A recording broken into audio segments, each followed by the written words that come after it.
be turned back on. All right, good morning, everyone.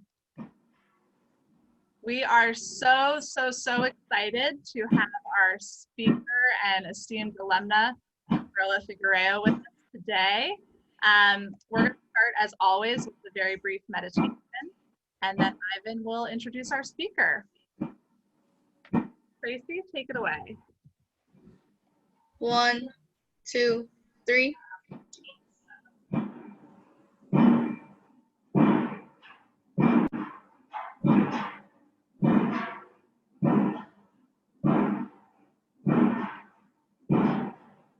One, two, three. Thank you, Tracy. I don't know if that's the pile driver or my beating heart, because we've got one of the superstars of our institution over the last 3 decades. Perla Marina Figuereo Vázquez Sosa Jimenez Barra. She is a traveler. She's an intellectual. She has a seriousness of purpose and a lightness of spirit. She radiates dignity and joy. She's an activist. I said, I don't know if I said this in front of Perla, but I said that you were perhaps and likely are the greatest student inspiration for my work here.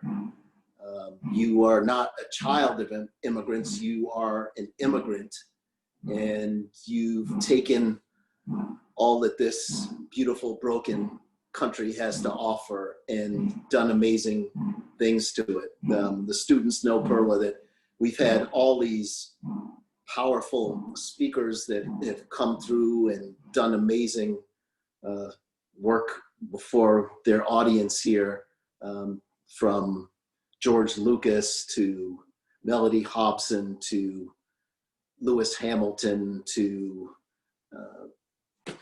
Glenn Close. I mean, I could go on and on. Leopoldo Gout, Kate del Castillo. And I have looked at their biographies and I had to introduce them all, and none of them are as accomplished at this age as you are now. You're the student body president of Bates College, and I'm not going to go through all of your bona fides because our students have already heard them and studied them. I do want to share, I don't want to take a lot of time away from them hearing from you. I've gotten the best emails, the best letters from college that I have ever seen or anybody heard told. This is something I got from you in sophomore year. I'm going to abbreviate it. I declared a double major. No one does a double major. Perla does. Because I could not decide which one I wanted to do. One of my majors is rhetoric, film, and screen studies. And then you go on to explain what that is, because I didn't know. Basically, in the rhetoric department, you can choose 2 tracks, either theoretical rhetoric or film studies track. I'm choosing my favorite professor as my thesis advisor. His name is Charles Nero. You should check his writing out. It is mind-blowing. He's part of the African American Studies, Rhetoric, and Film and Queer Studies departments. I'm very happy I got placed with him. My other thesis advisors from my theater major is also amazing. So you go on to praise these teachers, and in the midst of your praise, people can hear your intellect and enthusiasm just bubbling through. I mean, you're just the most. You talked with our wonderful green room hosts about the fact that you're not a test taker, but you're one of the most brilliant people I have met, flat out, not alumni or whatever, but just a pure and ever-growing intellectual. You talked about how you were cast in the main stage production. You talked about this What is Rhetoric class, where you're reading texts from ancient Greece, and then also people like, you said, Donald Trump and Michelle Obama. You talked about a white redemption course with your rhetoric advisor, and you said this class is insane. The things we discuss and the films we see are just hard to believe, which was, great anticipation for our pandemic summer and the Black Lives Movement.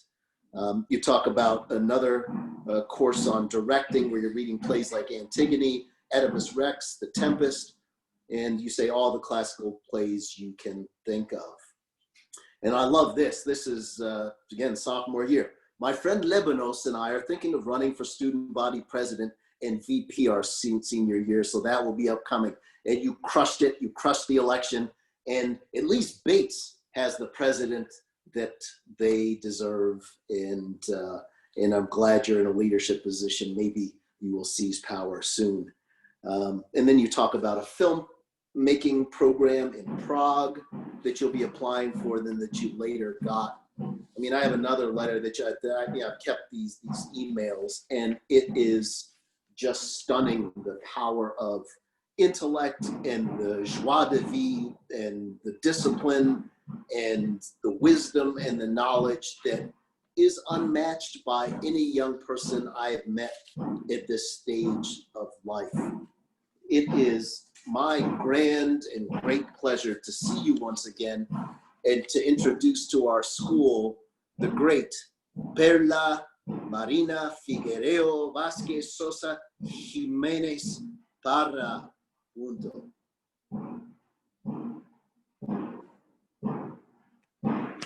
Hello, everyone. If I start crying, I am so sorry. Like, I just want to preface this conversation with, like, I love EHS. Like, I'm getting, like, a knot in my chest. Like, I love EHS so much.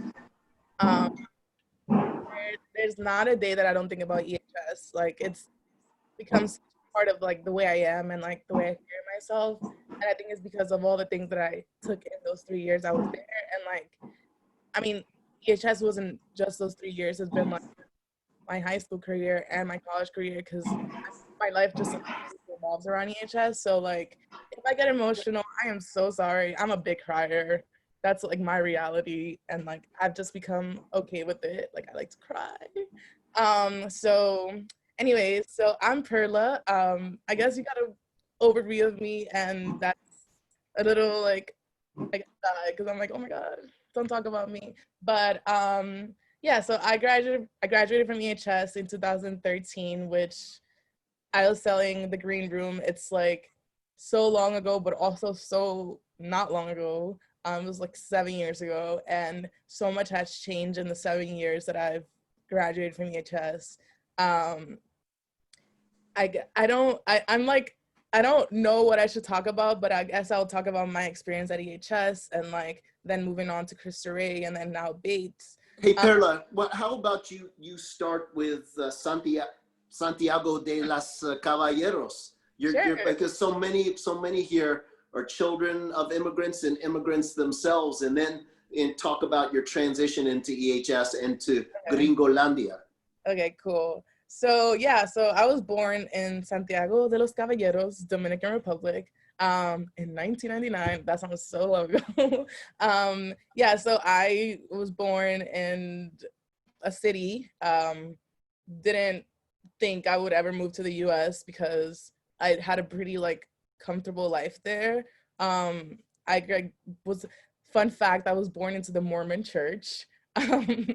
No longer a Mormon, but my past. And my mom would travel back and forth from the US to the DR. And because of that, like, I was able to go to private schools there. And, like, again, like, I just, like, lived a very comfortable life. I didn't have to think about, like, you know, like, oh, what school am I going to go to? Or, like, can I go to this summer camp? Like, I was just very comfortable and, like, very privileged. And so then my mom was tired of traveling around, and so she decided to bring my brother and I first to the US, and that was around 2008 or 2009. And so I was like 9 years old. And yeah, so then my mom brought my brother and I, and we moved into this 1-bedroom apartment in the Bronx. And I came from this huge house, and I was like, what is going on? Like, I don't like this. I have to go upstairs. And, like, I was cramped up with my brother. And, like, then the next day, my mom took us to the school, a huge school, public school in like around Fordham Road. And I didn't speak English. And I remember being so overwhelmed and looking around and, like, being like, oh my God, like this is like actually a reality. And so yeah, I went to this public school, and it was a really good public school. And I remember one of my teachers, had a teacher, she was Dominican, her name was Miss Diaz, and she was really cool. But I used to get taken apart and like have these like private English sessions. And I remember this other teacher who I had the next year, she came up to me in the hallway, and I was like crying to her. I was like, I'm never gonna learn English. I am so like stupid. Like I nothing makes sense to me. And she was like, Perla, one of these days, you're gonna speak better English than I do. You're gonna be in college doing all these great things. And like, this is gonna seem so far away and so unimportant, these like little classes. And I guess like I took that and I believed it. And like, you know, I took it with me. And so then my mom decided to move to East Harlem, to my grandpa's apartment, which again was a tiny apartment. And I went to another public school called PS 155 in 118th Street. And I was there for like my 5th grade, and it was fun. It was a good school too. And then we were graduating, and I wanted to go to another public school called like Isaac Newton, with all my friends, because all my friends were going there. And my mom had other plans for me and so my brother. So she was like, oh, we're going to go to this info session for this small school that I saw. But you're probably not going to end up going there because she was just, but she knew we were going to end up going there because my mom, when she has a goal, she's going to go for it. And so I remember I visited EHS and I was like, this is a lot for me. And again, like, it just looks so intimidating. I mean, EHS looks intimidating if you're like a 5th grader who's like, this is a lot of rules. And I remember my mom was like, oh yeah, you're just gonna go to the summer session and then you're gonna go to Isaac Newton in the fall. So I'm like, okay, like sure, it'll be like a fun summer camp. And next thing you know, I'm in like 6th grade, and Miss Karate was my first teacher that fall. And Ms. Duncan now for the little babies. Miss Duncan, Miss Duncan was my first teacher, and my first class was humanities. I literally remember my first class was Miss Duncan. She was talking about like, who was it? King Henry VIII? I don't remember, but I just remember Miss Duncan being like so fun and like such a storyteller, and like I like never had a teacher that like made me understand history because everything was very textbook like. And I just remember like, okay, I kind of like this situation. So yeah, so then I was in EHS, and EHS was tough for the first year of EHS was very tough for me. In terms of like, I had to learn English, I had to catch up to everyone because like there wasn't, in 6th grade, there wasn't like a Spanish class, and there wasn't like English as a second language class. So I had to like catch up, but in like 2 months, I was like already like pretty kept up, and like it wasn't ever a problem. But I remember I think my toughest experience at EHS was gym and sports. I hated running. I hated working out. I hated that we had to go to Randall's Island and run. I remember being like, oh my God, this is so ridiculous. Like, why do I ever have to work out? I don't understand why we have to. And because I never had to do any of that in other schools. And like, I didn't understand. And I just like, was like this little chubby girl. And I was like, I don't like running. And why do I have to try for the soccer team? And I was very like, why? Very like, I wouldn't show it outwardly like angry, but I mean, I wasn't running as I should have been. But that's one of my biggest EHS challenges was literally sports. And it's so crazy because now I love working out. Like I just came from the gym before this, like I was lifting, like and now I lift weights. It's so crazy. But yeah, so 6th grade was super fun. 7th grade was also very fun. I got to be the poetry slam. I thought it was so cool. I had to go downtown. And that's in 7th grade, that's when we started thinking about high school. And my brother was applying to boarding schools. And oh my God, I have a brother, everyone. he also went to EHS. He was there from 7th to 8th. And his name is Jeffrey. He's he went to boarding school in Vermont, the Putney School, and then he went to Fordham University in the Bronx because he wanted to come back into the city, and now he lives in LA, and like yeah, he's like a digital media producer. I don't remember what his job is, and now he's hanging out with celebrities, so he's doing good. I'll talk about him later on.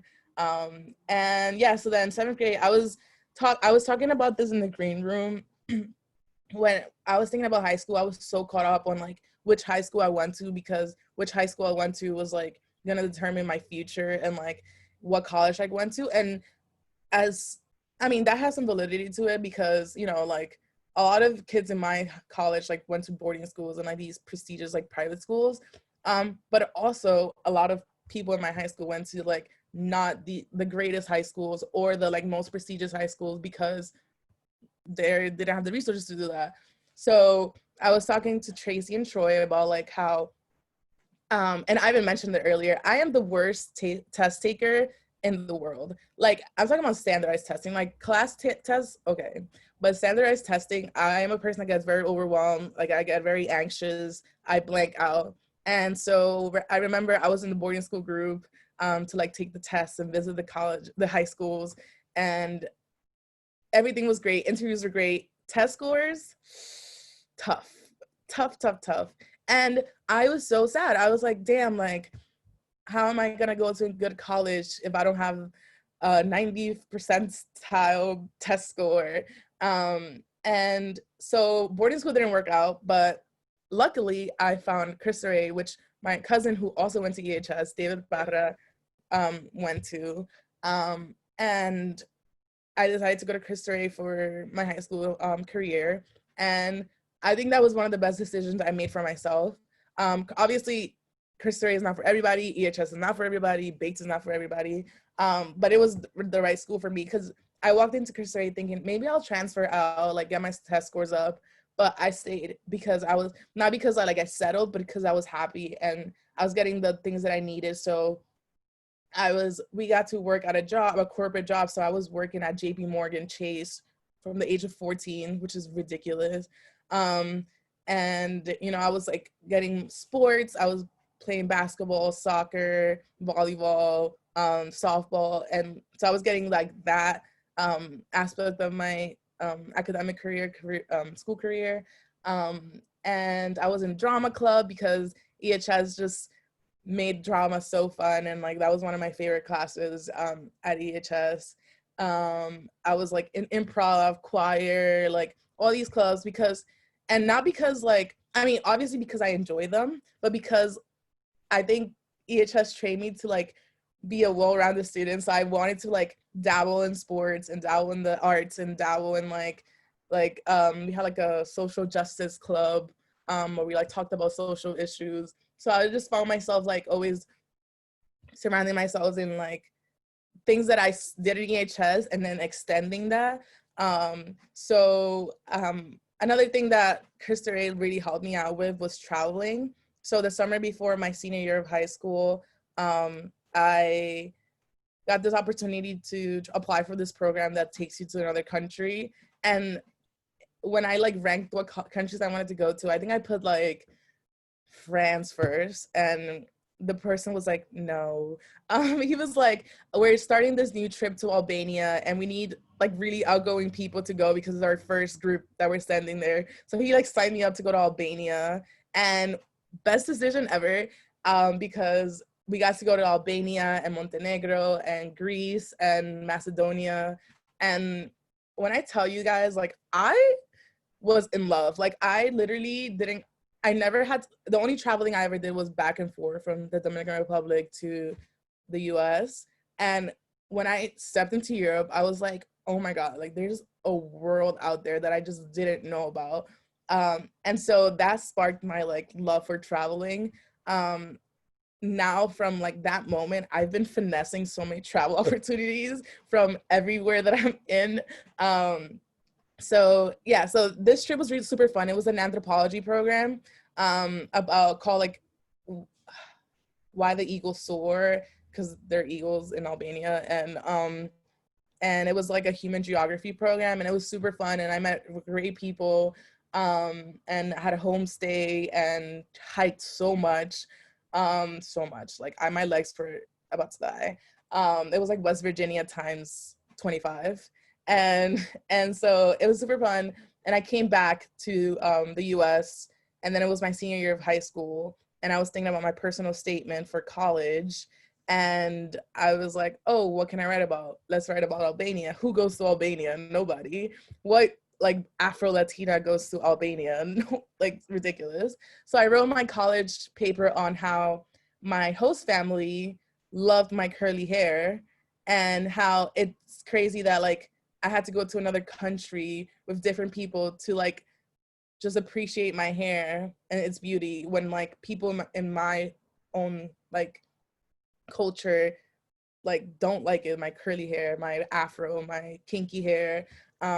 So I was building off like so many aspects of my life. And then it was senior year. I remember one of my mentors at JP Morgan went to Bowdoin College, it's like 30 minutes from Bates College. And he was like, oh my God, you're gonna love Bowdoin, you should apply. And I was like, okay. And I looked into it, and obviously I really liked it. But then my mom, who's like a great warrior in EHS terms, she was like, we have to drive there. So it was Halloween night, and my mom was like, yeah, we're gonna drive overnight and get to Bates in the morning. So we drove overnight, got here at 6 a.m., and my interview was at 8 a.m., and we slept in my car for those 2 hours. And I had my interview at Bates first, because we were like, oh, let's visit Bates too, because it's like 30 minutes away. So we visited Bates, and I was like, wow, this is, you know when you know. You know what I mean? You know when you know. So I was like, this is amazing. I remember I walked into the chapel, and there were like all the signs of every religion. And I was like, oh, this is the type of place I want to be in. Like something welcoming and like inclusive. And then I like interviewed here, went great. And then I went to Bowdoin and was like, this is not for me. It was very preppy. And like, I was like, because I always explain this to people. Bates is more like, hi, I'm Perla, I go to Bates. And Bowdoin is more like, hi, I'm Perla, and I go to Bowdoin. So, so I was like, no. She is so in. So yeah, so I decided to do early decision, and again, like best decision I made. I'm my 4th year. I don't regret anything. I visited some of my friends' colleges. Like I visited Williams and Providence College and all these colleges, and I don't regret my decision, because I guess this is one of the advice I'm gonna give out to you all is like, I live my life. Like I obviously search for opportunities, and like I'm always like looking for something that is gonna help me out. But I also let my body like tell me when if something's right. So like, you know, like when I chose to stay in Cristo Rey and not reapply for boarding school, like my body told me, my gut told me, this is the place for you.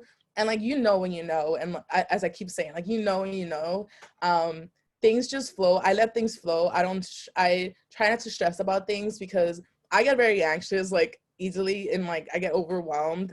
And I think for me, like in the things that I've done, I've obviously pursued a lot of opportunities, but when something doesn't go the way it's supposed to, then I'm like, it wasn't meant to be. It wasn't for me. And I just like try my best to like keep looking for opportunities, and what comes to me, and I take full advantage of it, and I don't let it like sit. But if it's not for me, then it was never for me. And I try my best not to get sad about it or like, dwell on it. I'm just like, this is an opportunity. Like I didn't get this because this happened, or like I didn't get that because that didn't happen, and that's okay, because that's just the reality of life. And yeah, am I forgetting something? I feel like I've been.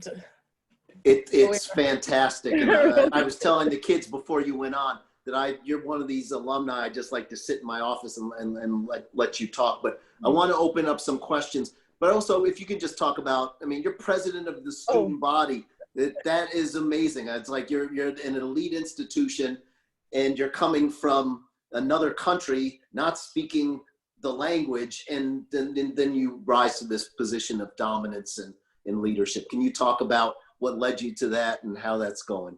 Yeah, my presidency story is funny to me. For my first year at Bates, I came early to campus for a program for first generation college students, and which was amazing because you just meet people that are just like you. And I met my friend Labanos, and he is like also an immigrant from Ethiopia, one of my best friends. And I remember like we both did early decision, so we already had like known each other. And so when we met, we were like, we're talking, and he's like my twin. Like he's literally like, if you know me and you met Labanos, he's like my twin, male version. And so we got an email from like I don't know who, and it was like, oh, first year elections are coming out. And I remember I was eating with Labanos. I was literally eating a kale salad. I remember this because it was so nasty. And I was like, they got better at their salads this year. But anyways, I was just like joking. I was like, should we run? And then he was like, I think so. And I was like, but then I was like, and I remember telling him like, but we shouldn't run because it's fun. Why should we run? And so we had a whole lot of conversation, and we were like, we bring a lot of good input. Like we're immigrant students, we're from another country, we're like first gen, we're Black, I'm Latina too, and like our voices matter, and we're a minority at the campus, so it's like I want our voices to be heard. And so we decided to run. I literally went to the library and made a poster. We printed like 100 of them, we put them all over the dorms, and we ran. And we ran, and then we got elected, obviously, and that went great. And our first 2 years at student government was very, I felt like we weren't doing a lot. And I remember I used to sit there and be like, like I think there's something missing. And so then junior year, Labanos and I split the vice president role because he was going abroad in the spring, and I chose to stay on campus all year. So he did it in the fall and I did it in the spring. And our president was this guy named Ryan, who's also a first generation college student. And so then, my first 2 years, our student body president was also Black. So that was super like interesting. We had an interesting like student government, that demographic. And then junior year, I was like, I remember I sent Ivan that I forgot I even sent you that email, Ivan, about with Lavanos and running for presidency. But we were always like, oh, who's gonna run as VP, who's gonna run as president? And so I woke up from a nap after a performance that I had, and I was like, we could do co-presidents. So then I like wrote a petition for like the campus life to revise the Constitution and allow for co-presidency. And I made the argument that like Labanos and I work well as a team. We've always been in the same committees, and we're also both writing 2 theses. And so we were like, it would be great to split the role because it's a very hefty role. And so then I ran as president first, and him as my VP, and then we like amended the Constitution and like made ourselves co-presidents. So finesse from us, we are the finesse gods. And so then presidency started my presidency actually started in the summer because COVID-19. I've been working nonstop with campus life and fall planning committee to be able to bring people back to campus. So I didn't really have a summer per se. Like I was just always on Zoom. I also had an internship. So it was a lot. It was a lot of decision making, like what is best for the student body. And it's a very overwhelming position because you're like, what is best for the student body? Like, how do I know that what's best for the student body? But I put a lot of trust in my judgment and like Labanos' judgment. And also we have mentors from campus lives and professors. So it's been a really interesting like time. And then I got back to campus and I had to film all these videos to like remind people to wear masks and social distance. And like it's so weird because now everyone knows who I am, and like I walk around campus and people are like referred to me as my name, and I'm like, I've never met you in my life. It's super weird. It's like a little celebrity on campus. I think you're gonna have to get used to that, Perla. It's a very interesting thing.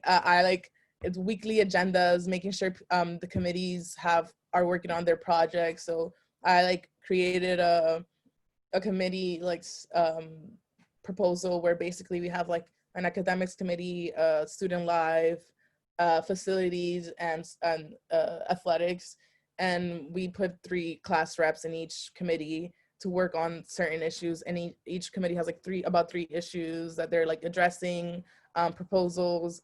And so it's super fun. I'm learning to rely on others because I'm a person that likes to do everything myself and like get overwhelmed myself, but I've learned to like rely on my peers, and it's actually been helping a lot because like I'm writing thesis right now, and I'm like team lead for the IT help desk, so I need to take care of that. And so like, you know, and like my personal life, like my workouts and like going on my walks and taking care of my mental.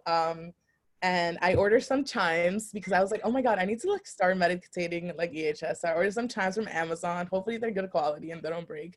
So I'm excited for that. And yeah, that's student government. It's going Amazing. well. Amazing. Real quick, like 20 seconds, will you tell us what your thesis is? And then we're gonna, if it's with your permission, we'll open it up to questions. Like, we got some amazing questions from our 8th graders. Yeah, sure. So my thesis is a film thesis. I'm doing my film thesis right now, and it's about the film The Silence of the Lambs, and also the show in FX Pose.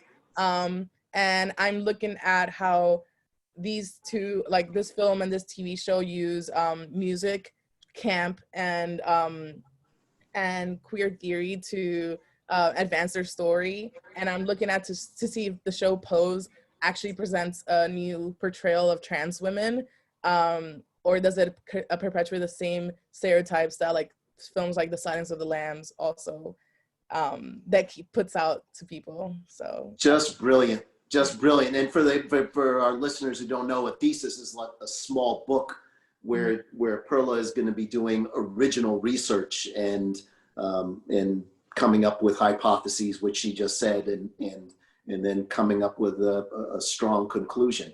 So I'm excited to read your thesis. May we open it up to questions? yes. All right, wonderful. Thank you. No problem.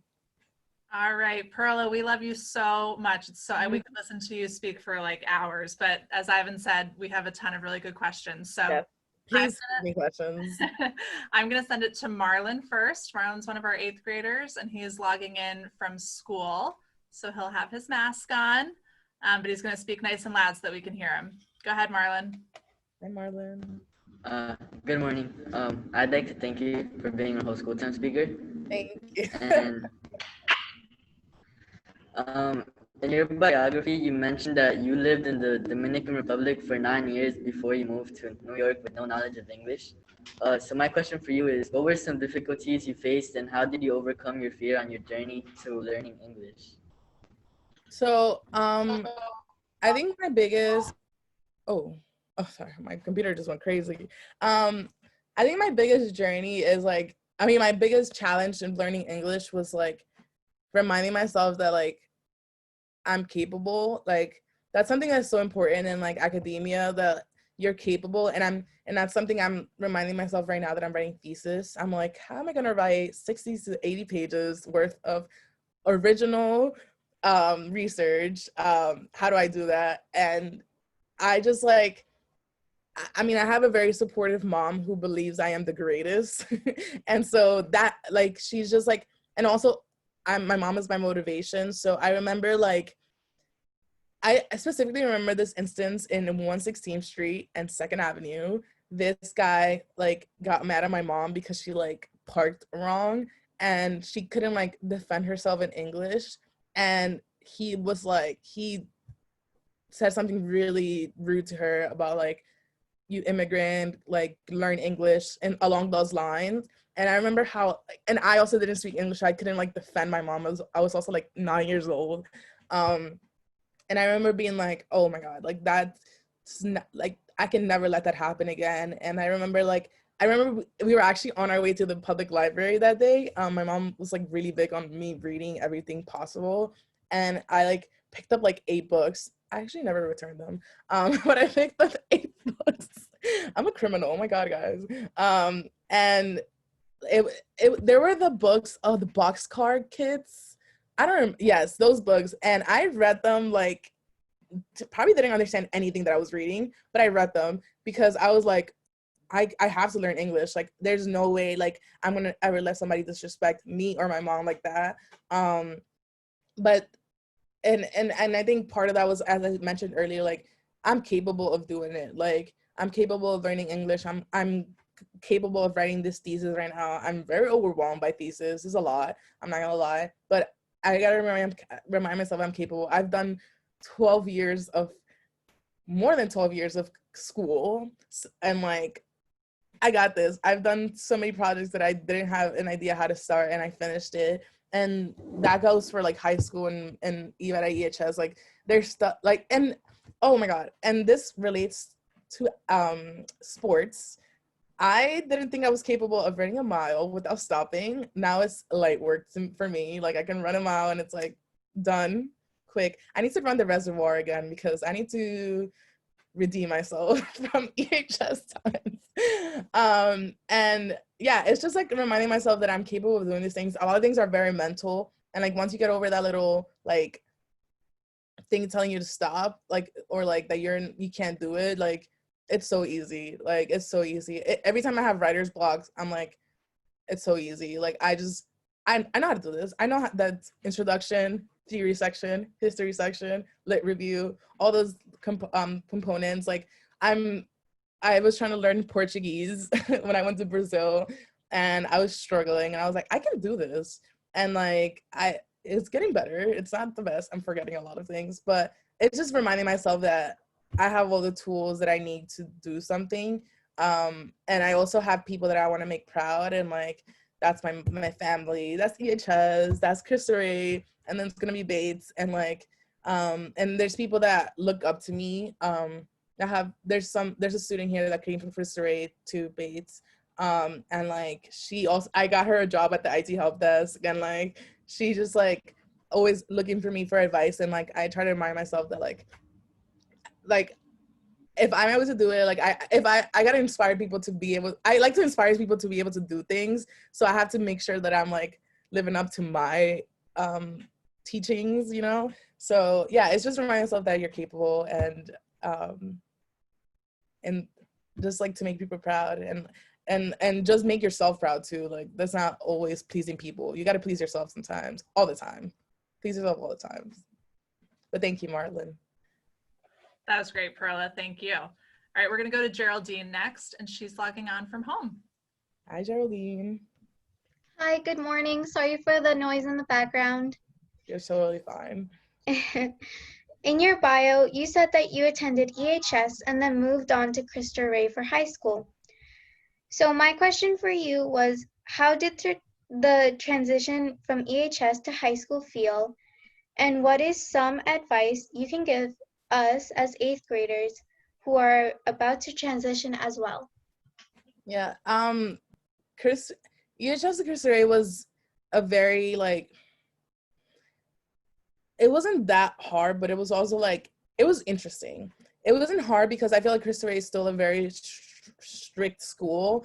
The only things that weren't strict were like, we could talk in the hallway. I was like, oh my God, this is so new. I was so overwhelmed. And I missed it. I miss quiet hallways. You all need to take in how precious it is to have quiet hallways, especially if you go to a school like Cristo Rey, which is one building. Like Bates is different because like I walk by myself to class. That was like a big thing for me. I remember walking into class overwhelmed because everyone was talking, and like I couldn't like just sit down. But then again, we had like prayer. Like a lot of like our nun teachers used to pray, which was like a little meditation. If you just gotta like switch it up in your head, you know. If you're not a religious person, you just switch it up in your head. But Cristo Rey was also very like, you know, like if you didn't do homework, you had to stay after school and do your homework. You could get detention, like so like it was very like, I like how disciplined it was because I like discipline. Not like discipline, but like just like a schedule and like things to follow, because it just helps me like think better and clearer. But I think I guess what was different about Cristo Rey was that I had to actually make the initiative to sign up for things. In high school, you can just go to class and then go home, and then that's it. But like, I chose to like stay after school and like sign up for clubs and sports, sign up for these different programs, and like that. And I feel like EHS had like, you know, like sports was part of our day, and like we had what is called study hall, right? Yeah, and like we got to do our homework there if we wanted to, or like we had like, we always had to have an independent reading book. And high school, a lot of things are recommended but not mandatory, and I think it was very helpful that I went to EHS and I was just like used to doing all these things, because you don't understand how like helpful it is now in college. Because if I thought Cristo Rey was loose, college is another world. Like, you're out here, like, you choose when you go to the gym, you choose when you eat, you choose when you do homework, you choose when you sleep. It's very like open. And so like, I think what I want to tell you all is like, take whatever works from EHS with you to wherever high school you go to. So like, if you like silence when you're walking to class, block everybody out, worry about yourself. I think high school and like college could be it has to be a very selfish time, because you have to take care of your mental. Like, I used to be like, selfish is a weird word for me, but I think selfish is a good word sometimes. Like, it's taking care of your mental health, and like it's so big. So I think for me, the biggest change was just like me taking initiative. But also like at EHS, I feel like I didn't take a lot of initiative, but a lot of things were programmed into our life, and that's not going to happen in real life. Thank you, Geraldine. Terrific advice. Such good advice. I'm going to take some of that, Perla. All right, we're going to go to Catherine Leone next. Catherine. Hi, Catherine. Hi, good morning. Morning. Everyone at EHS believes that EHS is a second home for everyone. My question for you is, what were some of your experiences here that made EHS feel like home for you? Yeah. Oh my God, I always talk about this and how EHS is my like home. I always say this when I talk. One of my best friends, Julia Malouf, she worked over the summer. I don't know if any of you know her, but she knows a lot of you. She's always talking about all of you. She literally yesterday at dinner, she was like, "Oh my God, I remember this one student. He was so smart and blah blah blah." So I'm always telling her how like when I used to do tours at EHS, people will be like, "Oh my God, I wish I came to EHS for middle school."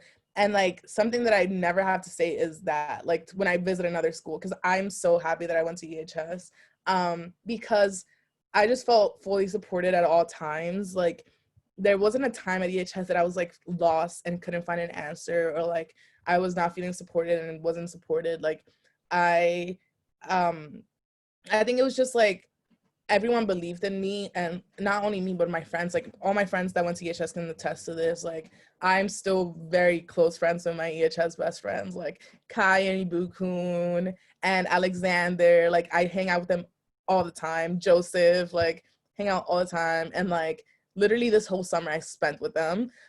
So like, these are people that like, you're gonna grow. It's so crazy. Like, I was 10 years old hanging out with these people, and now I'm 21 hanging out with these people. And it's like such surreal like thing, because I'm like, we grew up together. And I think that because when I look at my friends that went to EHS, I'm like, we grew up together. Like, EHS was our little home, and grew up together. And now like, it's so exciting like seeing them like in college right now. Like, Alexander's at Manhattan College, like, and he's an English major, and like Kai is like at Brockport, and Ibukun is at Franklin and Marshall, and like my brother now to move to LA, and like we're all gonna visit him, and Joseph is like finishing off, and it's just like super exciting. And I think when we just look back to every conversation we have, every time we hang out, we're like, oh my God, remember in EHS when like you got a warning and like blah blah blah, blah. And like and like, because it's just like it's the same thing when you meet with your cousins and you're like, oh my God, remember when we were hanging out and this blah, blah, blah. And like it's just family. And I think that's the beauty of small school. And that's why for high school and college I went to small schools, because I love family and community, and like how easy it is to build community in small schools. So that's why EHS is like home, and like you're gonna, when you graduate, you're gonna want to come back to EHS every week and be like, hi Ivan, hi Ms. Duncan, hello everyone, because it's just like a small family, and it's so fun and it's so refreshing. But thank you so much, Catherine. So nice to hear about all of your classmates too. Yes, they're doing great. Good.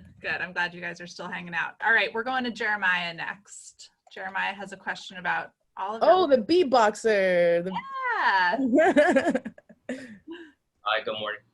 My question for you, what is something that you learned during your travels that you still apply in your life today? That's a good question. I'm nervous. Something in my travels that I've take with me all the time.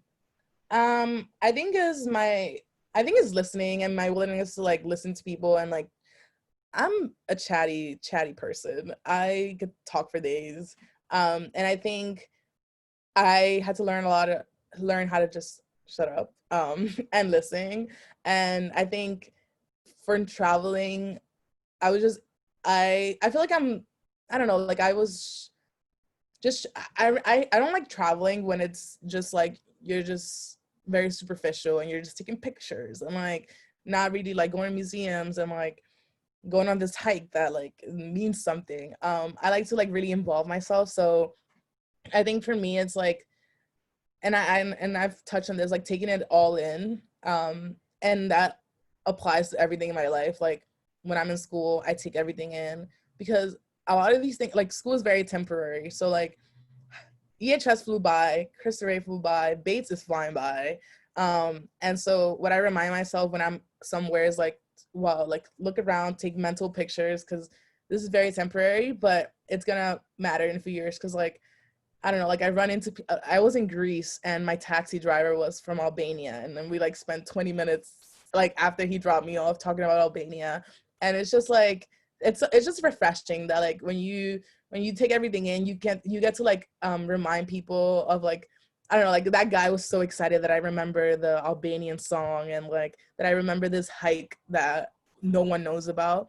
And like I don't know, like I like to when I talk to people, I like to make them feel like, you know, elevated. I like to elevate people. And I think from traveling, I get to do that a lot, because when I meet someone from a certain area, I'm like, oh my God, I did this. And like, this means so much for you all. And it's so refreshing to them. So I think it's just taking those mental pictures and capturing everything and taking everything in is super important, and anywhere in your life. So 8th graders especially, take everything in from EHS right now, because it's gonna fly by, and you're gonna be like, wow, I'm in high school. It's crazy. But thank you, Jeremiah. All right, speaking of mental pictures and capturing those, we're gonna go to Melissa next. She has a question about film. Ooh. Hi. Hi, Good Alyssa. morning.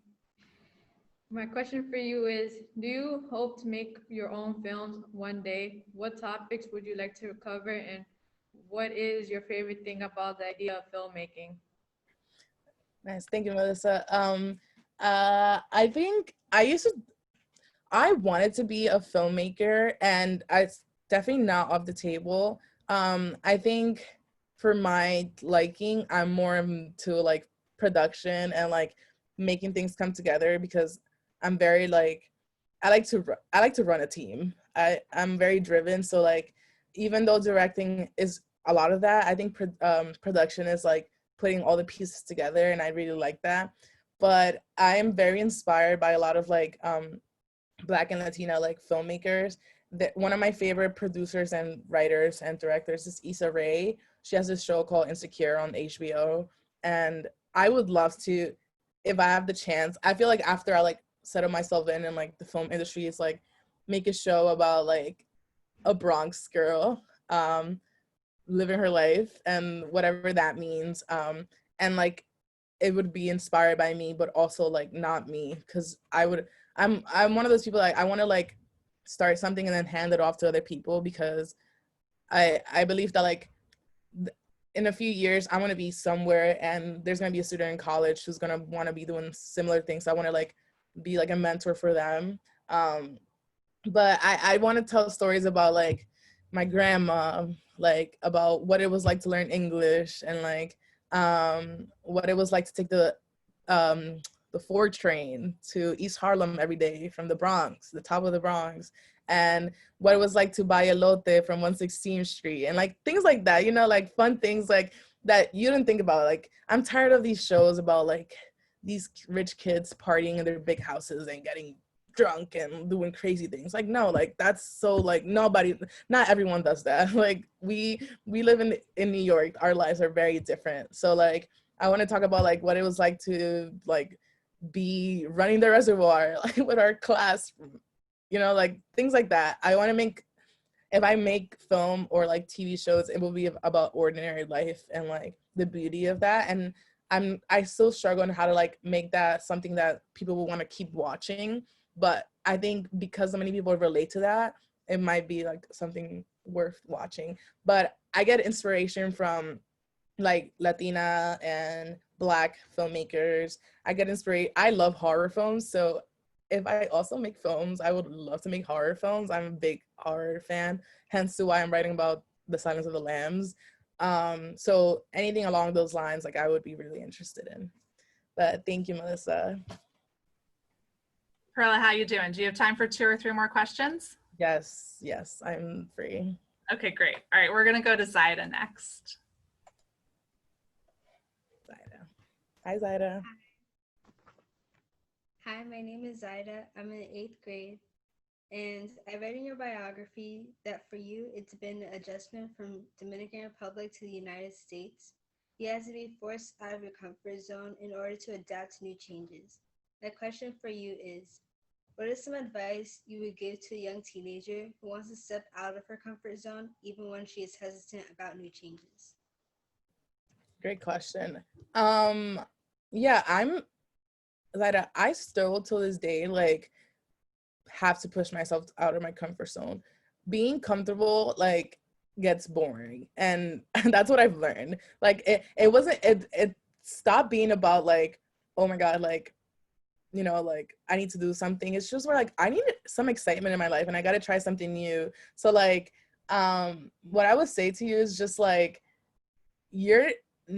nothing's gonna hurt. Like nothing's gonna hurt you. Like you take an initiative to do something new is not gonna hurt you unless you get injured, but like that's another situation. But like, you know what I'm saying? Like you signing up for, like I did drama at EHS, but the theater department at Bates is so like, you know, like they're so like, oh, theater is everything in my life and blah, blah, blah, blah. And I was a little intimidated to like just take beginning acting. And I was like, you know what, I'm gonna take it. And look at me, now I'm a major. I've been in 2 main stage plays. And like, it was because like and it relates back to what I said earlier, like you're capable of doing all these things. You just need that little extra motivation from yourself being like, bro, you got this. Like you're about to kill it. And if I don't get it, it's whatever, next time. And I don't know, comfort zone is such a like interesting topic because I'm just like, I feel like, I don't know, if you are in EHS right now and you're doing your thing, you can do anything. I feel like EHS is such a like interesting school. Like no one's getting the experience you're getting right now. And like it's EHS is a tough experience. I'm not gonna like sit out here and be like EHS was like super easy and like like there was a lot of times that I was tested. Like I was like, oh my god, like can I run this bridge to Randall's Island? Like if you made it through EHS, if you're making it through EHS, you can do anything in my book. Like, you know what I'm saying? Like you can do literally anything. And that's the thing, like, and I keep going back to sports, but like freshman year, like was at my heaviest weight. Like I weighed so much and I was like, I am not comfortable.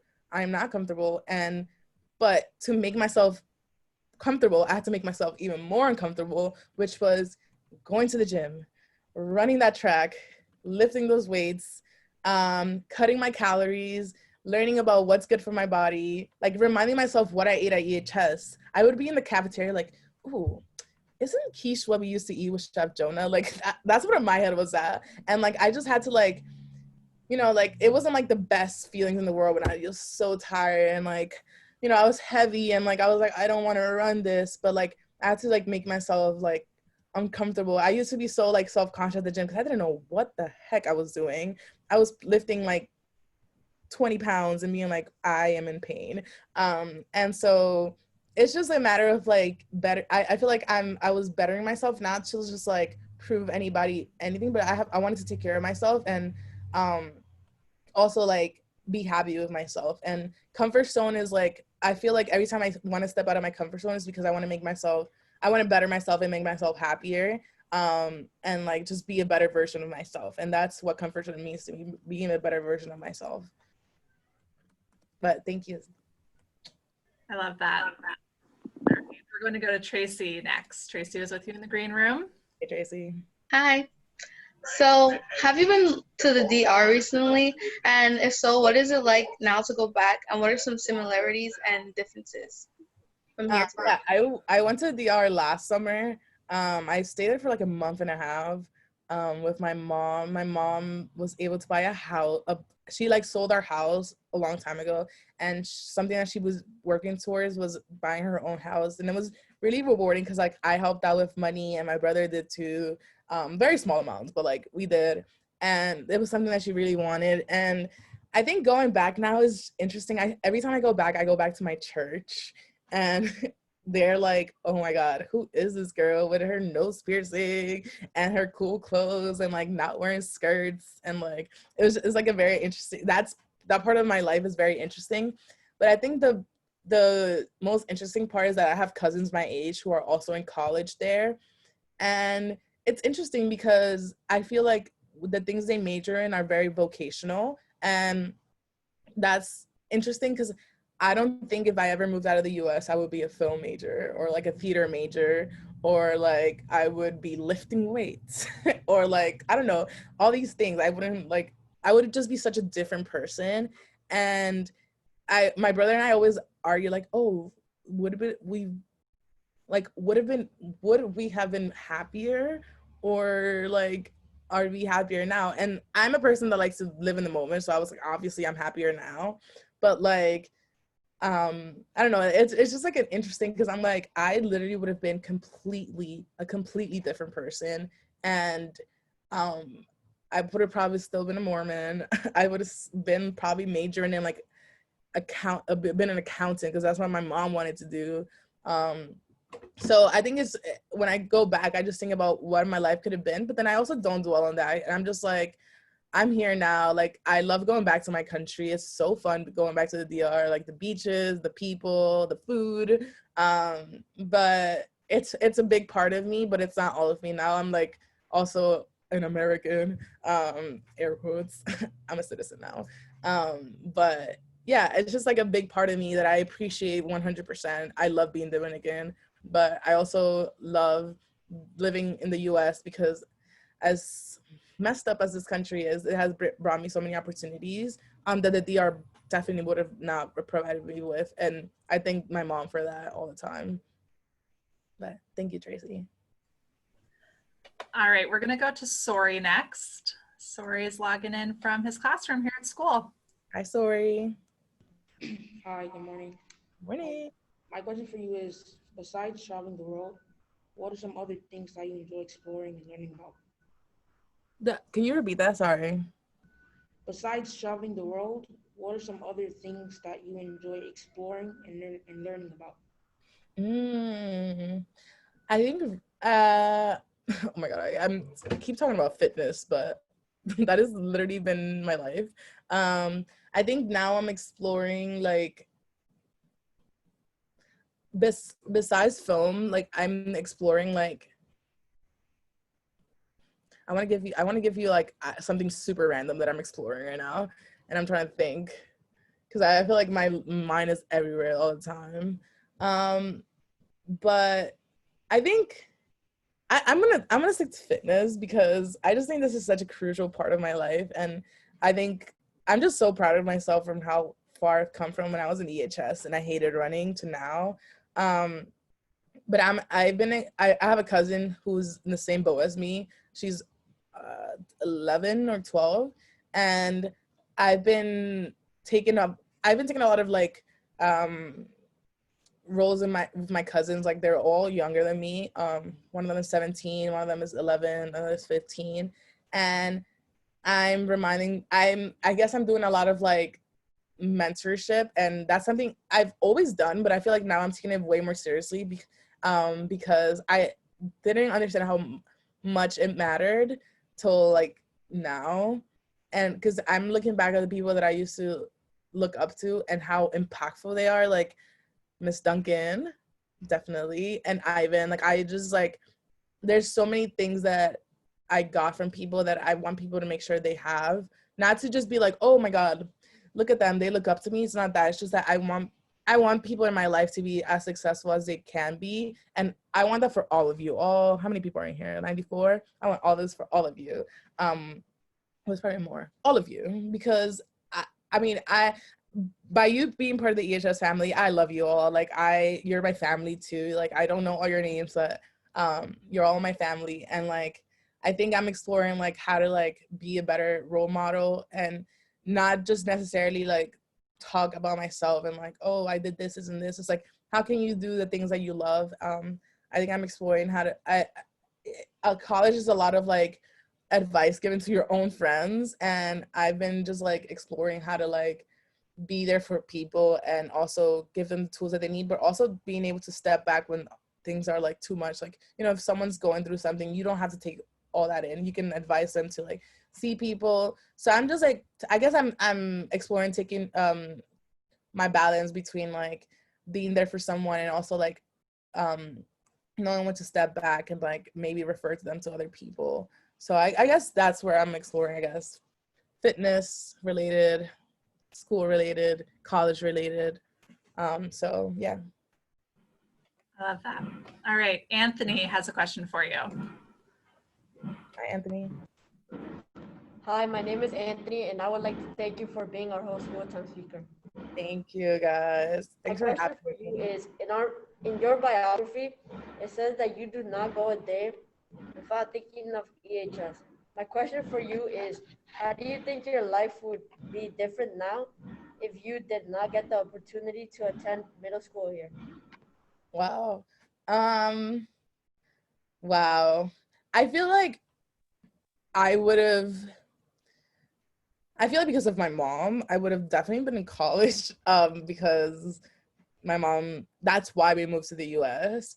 But I don't think my work ethic and my willingness to like learn and just, yeah, I think biggest my work ethic wouldn't be the same. Like, or like my willingness to like sign up for things and like know the importance of like why I should do my homework or why I should eat healthy foods or why I should work out, why I should meditate, why I should have moments of silence and be comfortable with silence, why it's fun to go hiking in West Virginia, why what else is EHS? There's so much in EHS.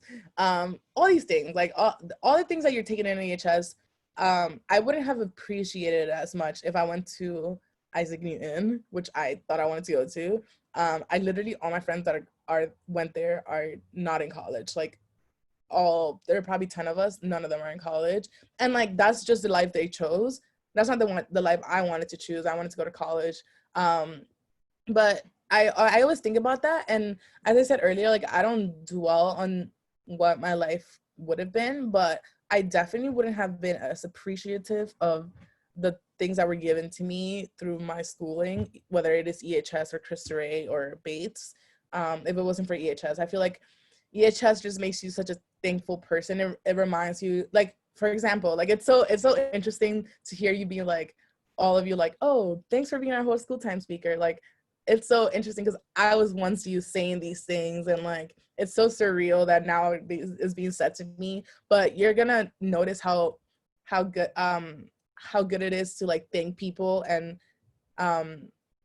it's just become such part of your life. Like EHS will be part of your life no matter what you do in your life. Like it's so like, I don't understand why it's so impactful, but it is, because I don't think, obviously I love Cristo Rey, but like most of my like work ethic and the way I carry myself comes from EHS, like 100%. Because I took that to Cristo Rey and like I took that to Bates. It's just, I don't know, it's just like a reality of it. Like I think I'm just so grateful for everything because EHS just taught me to be that way. Plus my mom, and like I think that if I went to another school, I wouldn't have been as appreciative. Obviously thankful because that's what my mom taught me to be, like the gracias, gracias, gracias, gracias. But definitely not to the level that I am now. Like I'm so every time I finish a class with the professor, I email them like, and I send them an email and I'm thank them. Like I email Ivan all the time. Like I email my high school teachers. I text some of my high school teachers, and I'm like, I was texting one of my high school teachers about the debate a few days ago, and I was thanking him for like teaching me about why it's important to like be interested in politics.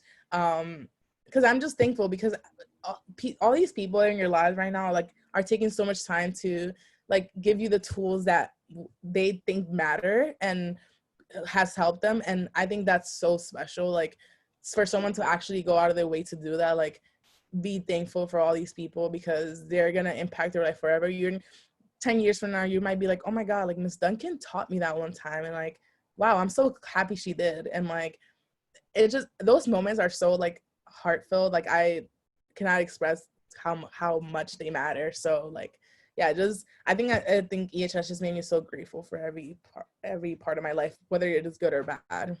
So yeah, that's a great question. Thank you so much. Well, Perla, we are grateful for you, and it's been so nice to spend the morning with you. I'm going to send it back to Tracy so that she can lead us in a moment of silence again, just to take in all that you've shared with us. And then Ivan will offer some final reflections, okay? Cool. All right, Tracy, go ahead. 1, 2, 3.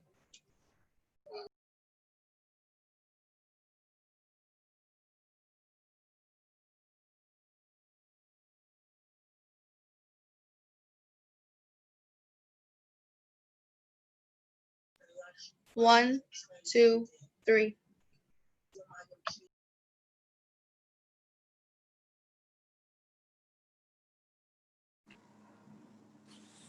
Thank you, Tracy. Wow, what a joy to see you, Perla Marina Figuereo Vasquez Sosa Jimenez Para. As an old teacher, I tell my young colleagues, if you just get one person like Perla, then your career in life has been well spent. What a joy you are! What a light you are to me and my young veteran colleague, Miss Duncan, and I think to our students as well. You felt, I assume, their energy and the engagement just from their questions, and they engaged in not just how you speak, but who you are and how you walk the path of life. I really mean it when I say that you probably are the most inspirational student in terms of embodying the values of this school that we've had here and we've had some amazing, as you know, amazing and wonderful, wonderful people pass through our doors who are doing good things in the world. But the way you do it as well, and the way you speak, you're a wonderful leader. You said you like elevating people. You elevated us, and you did it in just this very selfless and simple way that belies the deep complexity of your being. There's a guy named Martin Seligman who went around the world studying values held by every culture, and came up with 6, and you embody them all: wisdom, courage, compassion, justice, temperance, and then finally you have this transcendence that is something that is within and that you were born with, but also that you have built and strengthened through grounded discipline, and what a joy you are. And I look forward to following your life, and we're going to keep you closely connected. I told Tracy and Troy to remind me that we're going to connect you with Leopoldo Gout, who is a producer and director, and some other people, because we're deeply, deeply interested and connected with your triumphant passage through life. But I'm getting texts from Courtney and Catherine as you're speaking, and they're all, to use a Yiddish word, kvelling, just with pride and joy in who you've chosen to become. And we're so grateful that you see us as playing a small role in your magnificent, and radiant life. Thank you, Perla. Any final words for us? First of all, you're gonna make me cry. Just like all love for all of you. Like even though you weren't with me, for the students, like even though you weren't with me at EHS, like you're still with me, and like I'm so excited for all of you. Oh my God, let's cry.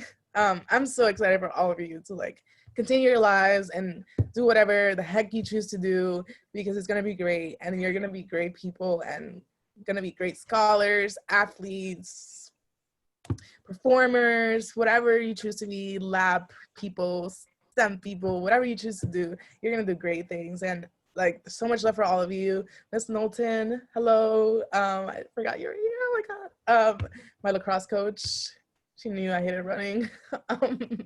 And so yeah, all love for all of you. I'm so excited. I'm cheering you on. I don't know all your names, but I'm cheering you on. And if anything in your lives ever, like if any of you choose do something that like you remember I did, and you want some advice, like definitely hit up Ivan or Miss Duncan and like get yourself in contact with me, because I'm willing to talk to all of you.